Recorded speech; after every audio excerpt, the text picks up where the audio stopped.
আজকে আপনাদেরকে আমি একটা চমৎকার গল্প শোনাবো।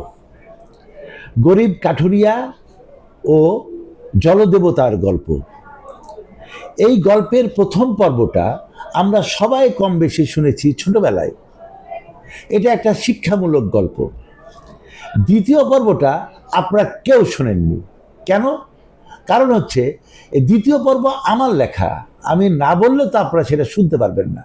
আজকে দ্বিতীয় পর্বটা আপনাদেরকে শোনাবো। তবে যারা প্রথম পর্ব শোনেননি তাদের সুবিধার্থে আমি প্রথম পর্বটা আগে একটু সংক্ষেপে বলবো, তারপর আমার তৈরি দ্বিতীয় পর্বটা আপনাদেরকে আমি শোনাবো। আসুন জলদেবতা ও গরিব কাঠুরিয়ার গল্পের প্রথম পর্বটা সংক্ষেপে জেনে নেই। এক গরিব কাঠুরিয়া নদীর ধারে তার কুঠার দিয়ে গাছ কাটছিল। হঠাৎ হাত পিছলে তার কুঠারটা নদীর পানিতে পড়ে যায়। কুঠারটা ছিল গরিব কাঠুরিয়ার একমাত্র সম্বল। এই কুঠার দিয়ে কাঠ কেটে সেই কাঠ বাজারে বিক্রি করে সে তার সংসার চালাতো। তার একমাত্র সম্বল কুঠারটি পানিতে পড়ে যাওয়াতে সে মন খারাপ করে নদীর তীরে বসেই কাঁদতে লাগলো।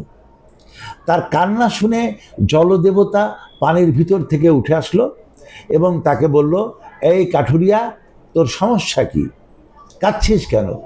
কাঠুরিয়া তখন বলল, হে জলদেবতা, আমার একমাত্র সম্বল আমার কুঠার পানিতে পড়ে গেছে। আপনি যদি কুঠারটা একটু তুলে দেন আমাকে, তাহলে খুব ভালো হয়। জলদেবতা তখন একটা সোনার কুঠার এনে কাঠুরিয়াকে দেখালো। বলল, দেখ তো, এটা কি তোর কুঠার? কাঠুরিয়া বলল, না, এটা আমার কুঠার না।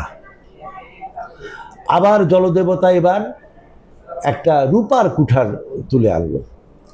এটা তোর কুঠার? কাঠুরিয়া বলল, না, এটা আমার কুঠার না। এবার জলদেবতা তার আসল লোহার কুঠারটা এনে দেখালো, এটা তোর কুঠার? এবার কাঠুরিয়া বলল, হ্যাঁ, এটা আমার কুঠার। জলদেবতা তখন বলল, কাঠুরিয়া, তোর সততায় আমি মুগ্ধ। এই নে, তুই সোনা, রূপা এবং লোহার 3টা কুঠার নিয়েই বাড়ি চলে যা। কাঠুরিয়া মনের আনন্দে সেই 3টা কুঠার নিয়ে বাড়ি গেল এবং দামি দামি কুঠারগুলো বিক্রি করে সে মনের আনন্দে জীবনযাপন করতে লাগলো। এই ছিল প্রথম পর্ব। এটা আমরা কম বেশি সবাই শুনেছি। এটার শিক্ষণীয় দিক হচ্ছে সততা একটা মূল্যায়ন হয়, সৎ মানুষ লাভবান হয়। এটাই হচ্ছে এই গল্পের মূল থিম বা মূল চিন্তা বা মরাল অফ দ্য স্টোরি, যেটাই বলি না কেন। এই গল্পের দ্বিতীয় পর্বটা এবার আপনাকে বলবো, যেটা আমি নিজে লিখেছি। সোনার রূপার কুঠার বিক্রি করে কাঠুরিয়া বেশ কিছু টাকা ইনকাম করেছে।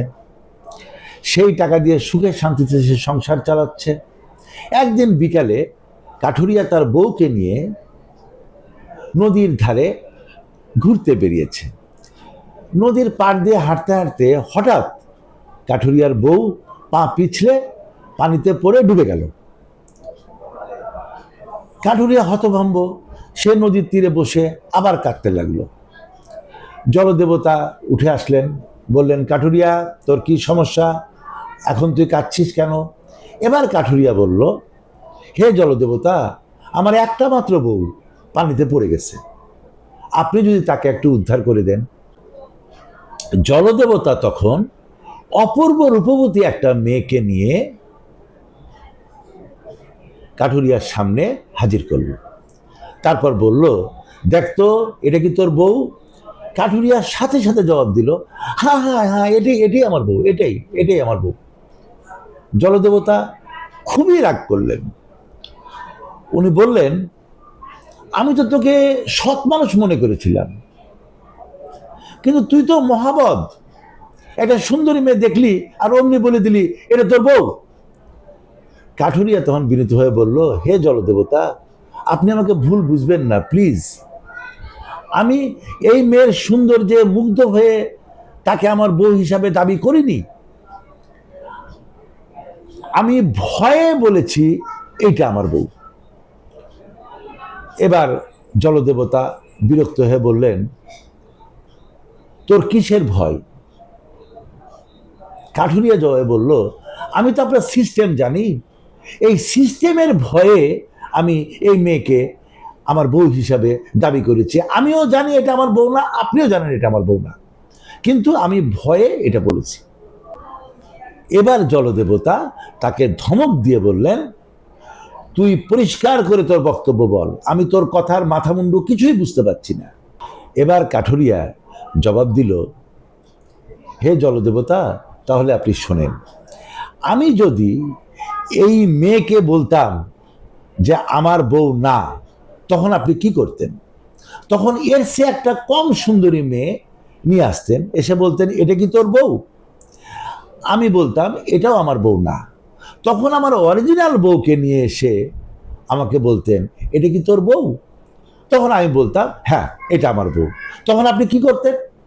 তখন তিনটাকেই আমাকে দিয়ে বলতেন, তোর সততায় আমি মুগ্ধ, তুই 3 বউ নিয়ে বাড়ি চলে যা। বাস্তবতা হচ্ছে আমি এক বউ নিয়ে অস্থিরের মধ্যে আছি, এর মধ্যে আপনি যদি আরো 2টা বউ আমাকে দিয়ে দেন, তাহলে আমার জীবনের যে সুখ শান্তিটুকু ছিল সেটা সম্পূর্ণরূপে নষ্ট হয়ে যাবে। এই ভয়ে আমি বলেছি সুন্দরী মেয়েটাকে দেখে যে এটা আমার বউ। এখানে আমার কোনো দোষ নাই। সুপ্রিয় দর্শক মণ্ডলী, এই গল্পটুকু আমার নিজের লেখা। আপনাদের কেমন লাগলো কমেন্টে লিখে জানালে আমি খুশি হব। খুব শীঘ্রই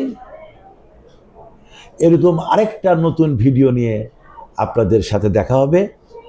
ততক্ষণ পর্যন্ত ভালো থাকবেন সবাই। ধন্যবাদ।